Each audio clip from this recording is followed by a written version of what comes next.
Hello everyone, तो आज हम एक्सरसाइज 13A का एग्जांपल नंबर 27 सॉल्व करने जा रहे हैं। चलिए देखते हैं क्वेश्चन क्या है।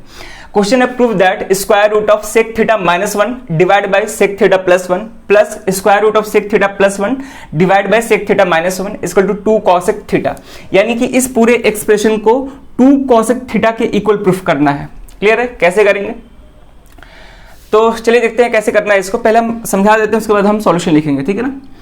तो क्या हम इस पूरे को square root of sec theta -1 divide by sec theta +1 लिख सकते हैं। यानी कि इसको हम अलग अलग करके लिखे हैं, क्योंकि ये जो फॉर्म है कहीं ये square root of a/b form का है, तो इसको हम square root of a divide by square root of b लिख सकते हैं, यानी कि अलग अलग करके लिख सकते हैं। तो वही चीज हम यहाँ पे किए हैं, ठीक है। अब ध्यान से समझेंगे।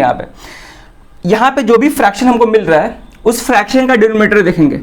तो डिनोमिनेटर किस फॉर्म का है, तो यहाँ पे डिनोमिनेटर मेरा square root of a plus b form का है, ठीक है। और हम पहले से बता चुके हैं कि अगर मेरा denominator a plus b form का हो, a माइनस बी फॉर्म का हो, या फिर square root of a plus b form का हो, या फिर square root of a minus b form का हो, तो उस केस में क्या करते हैं कि रेशनलाइज करते हैं, ठीक है। अगर यहाँ पे कोई भी आइडेंटिटी या फिर कोई भी अलजेब्रिक फार्मूला नहीं लग रहा है तो उस केस में हम चेक करेंगे कि डिनोमिनेटर मेरा क्या है। तो डिनोमिनेटर मेरा square root of a plus b form का हो, या फिर square root of a minus b form का हो, या फिर a प्लस बी फॉर्म का हो, या फिर a माइनस बी फॉर्म का हो। इनमें से किसी फॉर्म का हो तो उसको हम क्या करेंगे, रेशनलाइज करेंगे।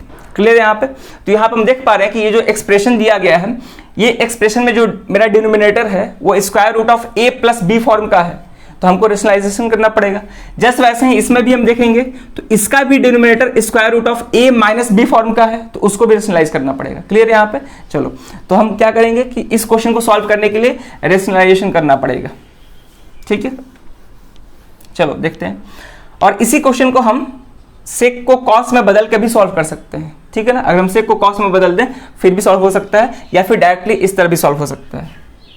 तो पहले हम क्या लिखेंगे, LHS लिखेंगे। तो LHS क्या है मेरा, square root of sec theta -1 divide by sec theta +1, ठीक है, plus square root of sec theta +1 divide by, ठीक है, सेक थीटा -1, ये है, ठीक है। अब ये जो पूरा एक्सप्रेशन है square root of a divide by b form का है, तो हम उसको अलग अलग करके स्क्वायर रूट में लिख सकते हैं, square root of a divide by square root of b। तो वही हम यहाँ पर करने जा रहे हैं, यानी कि इसको अलग करके लिखें तो ये हो जाएगा square root of sec theta -1 divide by square root of sec theta +1 plus just वैसे ही इसको भी अलग अलग करके लिखते हैं, तो sec theta +1 divide by square root of sec theta -1। Clear है यहाँ तक? चलो, अब जो मेरा डिनोमिनेटर है square root of a plus b form का है, तो इसको रेशनलाइज करेंगे। कैसे करेंगे, ध्यान से देखेंगे। यहाँ पे ये हो जाएगा, तो सेक थीटा -1 ये तो ऐसे ही छोड़ देंगे, ठीक है। हमको डिनोमिनेटर से मतलब होता है, ठीक है, divide by square root of sec theta +1। अब जब रेशनलाइजेशन करते हैं तो उस केस में क्या करते हैं कि डिनोमिनेटर का साइन चेंज करके ऊपर नीचे मल्टीप्लाई करते हैं, ठीक है। जो भी बीच वाला साइन है उसको चेंज करके, तो यहाँ पे बीच में साइन क्या है, प्लस है, तो इसको चेंज करेंगे तो माइनस हो जाएगा। तो माइनस करके ऊपर नीचे मल्टीप्लाई करेंगे, यानी कि न्यूमरेटर और डिनोमिनेटर में। ये हो जाएगा सेक थीटा -1, ये हो जाएगा divide by sec theta -1। Clear है यहाँ पे? प्लस यहाँ भी करेंगे rationalisation, sec theta +1 divide by यहाँ भी क्या है, सेक थीटा -1 स्क्वायर रूट, ठीक है। तो ये जो है square root of a minus b form का है, तो इसको भी रेशनलाइजेशन करना पड़ेगा। तो कैसे करेंगे, square root of sec theta, अब माइनस है तो इसको प्लस में चेंज करेंगे, +1 डिवाइड बाय सेक थीटा +1, ठीक है। यानी कि अगर हम न्यूमरेटर में जो चीज खुद से मल्टीप्लाई करते हैं वही चीज डिनोमिनेटर में मल्टीप्लाई करना पड़ता है, ताकि एक्सप्रेशन बदले ना, एक्सप्रेशन सेम रहे, ठीक है। इसलिए जो काम हम न्यूमरेटर में करते हैं वही काम हम डिनोमिनेटर में करते हैं। तो रेशनलाइजेशन में याद रखेंगे कि साइन चेंज करके ऊपर नीचे मल्टीप्लाई करना होता है। अब हम यहाँ पे देख पा रहे हैं कि ये square root of sec theta -1 है, यहाँ भी square root of sec theta -1 है, और दोनों मल्टीप्लिकेशन में है, तो पावर में क्या हो जाएगा, 2 हो जाएगा। यानी कि हम लिख सकते हैं इसको square root of sec theta -1 और इस पूरे का होल स्क्वायर, ठीक है ना, क्योंकि ये 2 बार मल्टीप्लाई हो रहा है, तो क्या हो जाएगा मेरा, होल स्क्वायर हो जाएगा, डिवाइड बाय, अगर हम इसको देखें तो इसको हम ऐसे लिख सकते हैं square root of sec theta +1, ठीक है, ये सेक थीटा है, इसको अलग कर देते हैं, सेक थीटा +1 और इनटू क्या है, सेक थीटा -1, यानी कि कहीं ना कहीं a plus b into a minus b form का है, ठीक है ना, क्योंकि ये जो फॉर्म है नीचे वाला फॉर्म है वो square root of a into square root of b form का है, ठीक है। तो इसको हम लिख सकते हैं square root of a into b, एक साथ लिख सकते हैं, तो वही चीज़ की है यहाँ पे, ठीक है। जस्ट वैसे यहाँ पे करेंगे हम sec theta plus one, sec theta plus one दोनों सेम है और दोनों को मल्टीप्लाई करेंगे तो क्या होगा, स्क्वायर हो जाएगा। तो square root of sec theta plus one इस पूरे का होल स्क्वायर डिवाइड बाई यहाँ पे भी square root of a into square root of b form का है, तो इसको हम एक साथ अंडर रूट में लिख देंगे। तो square root of sec theta -1 into sec theta plus one. Clear है यहाँ तक, कोई दिक्कत नहीं होना चाहिए इसमें। चलो अब ये जो नीचे वाला एक्सप्रेशन है ये तो a plus b into a minus b form का है, यहाँ भी ये a minus b into a plus b form का है। तो a plus b into a minus b क्या होता है, a square minus B square होता है, ठीक है। तो यहाँ पर हम इसको सॉल्व कर रहे हैं,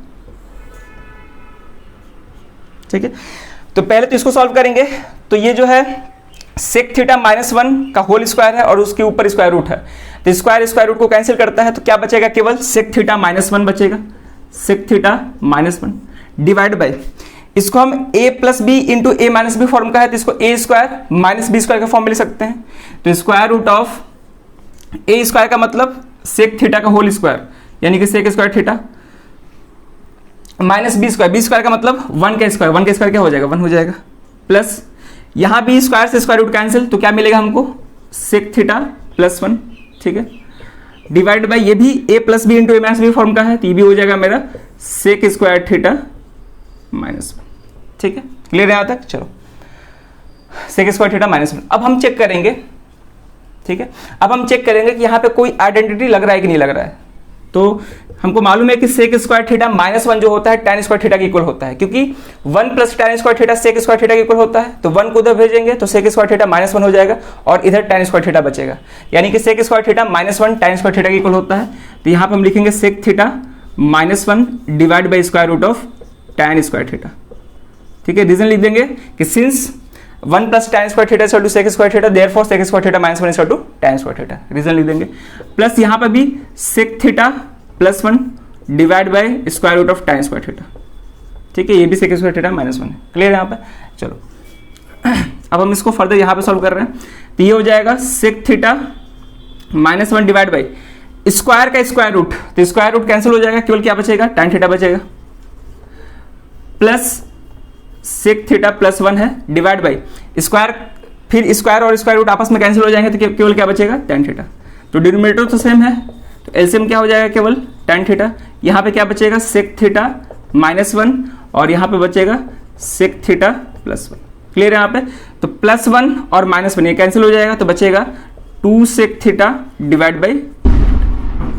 क्लियर है यहाँ पे, लेकिन हमको क्या चाहिए, केवल कॉसेक थीटा चाहिए, लेकिन हमको मिल रहा है sec theta upon tan theta मिल रहा है, लेकिन हमको कॉसेक चाहिए। तो कॉसेक कैसे मिल सकता है, तो इसको हम लास्टली साइन और कॉस में चेंज कर देंगे, ठीक है ना, क्योंकि अभी फिलहाल में कोई भी आइडेंटिटी लगता हुआ नहीं दिख रहा है, तो हम क्या करेंगे कि इसको साइन और कॉस में चेंज कर देंगे, तो वहां तक हम पहुंच सकते हैं, ठीक है। तो हम इस साइड थोड़ा सा क्लीन कर रहे हैं, ठीक है, हो जाएगा उतना में, ऊपर क्लीन कर रहे हैं, चलो ठीक है। तो उसको चेंज करना है तो कर देंगे, क्या हो जाएगा, 2 sec theta divide by tan theta है, तो 2 सेक थीटा को हम क्या लिख सकते हैं, 1 upon cos theta, 1 upon cos theta divide कर देंगे, टैन थीटा क्या होता है, sine theta upon cos theta, ठीक है। तो हमको दिख रहा है कि कॉस से कॉस कैंसिल हो जाएगा, क्या बच जाएगा, 2 अपॉन साइन थीटा, और 2 अपॉन साइन थीटा को हम लिख सकते हैं 2 इंटू 1 अपॉन साइन थीटा लिख सकते हैं, ठीक है। 2 अपॉन साइन थीटा को 2 इंटू 1 अपॉन साइन थीटा लिख सकते हैं, और 1 अपॉन साइन थीटा क्या होता है, मेरा कॉसेक थीटा होता है, तो 1 अपॉन साइन थीटा का यहाँ पर क्या लिख देंगे, कॉसेक थीटा, तो 2 इंटू कॉसेक थीटा जो कि किसके इक्वल है, RHS के इक्वल है, तो लास्ट में लिख देंगे देयरफॉर LHS बराबर RHS, ठीक है। तो लास्ट में लिख देंगे देयरफॉर LHS बराबर RHS हेंस प्रूव्ड, ठीक है। तो ऐसे करना है, क्लियर। तो कहीं भी अगर हमको डिनोमिनेटर में a plus B A minus B square root of A plus B square root of A minus B इस फॉर्म का कुछ एक्सप्रेशन मिले और वहाँ पे कोई आइडेंटिटी या फिर अलजेब्रिक फॉर्मूला ना लगता हो, तो उस केस में हम क्या करेंगे, रेशनलाइजेशन करेंगे। ठीक है, रेशनलाइजेशन करने से मतलब सवाल को सॉल्व करना काफ़ी आसान हो जाता है। ठीक है, वहाँ से हमको आइडेंटिटीज मिलने लगते हैं, फॉर्मूला मिलने लगते हैं, तो वहाँ पे एप्लीकेबल होने लगता है। ठीक है, तो लास्ट में हमको यही प्रूफ करना था 2 cos sec थीटा, और वो प्रूफ हो गया। तो ये क्वेश्चन जो है सीबीएसई 2019 में भी पूछा था। और एक और चीज़, इसी क्वेश्चन को हम कॉस में भी बदल के कर सकते थे, यानी कि सेक को कॉस में बदल दो, उसके बाद हम कर सकते थे। फिर यही चीज़ अपनाना पड़ेगा, जो हम यहाँ पे किए हैं वही चीज़ वहाँ पे भी करना पड़ेगा। तो कॉस में चेंज करने से थोड़ा सा स्टेप बढ़ जाएंगे, यानी कि थोड़ा सा लेंदी हो जाएगा, तो इसी स्टेप से सॉल्व करेंगे। क्लियर है यहाँ पे? चलो, अगर इस स्टेप से नहीं हो पाता तो हम कॉस में या साइन में चेंज कर सकते हैं। ठीक है, तो इस वीडियो में ये क्वेश्चन रहेगा। अब मिलते हैं नेक्स्ट वीडियो में नए क्वेश्चन के साथ। Thank you.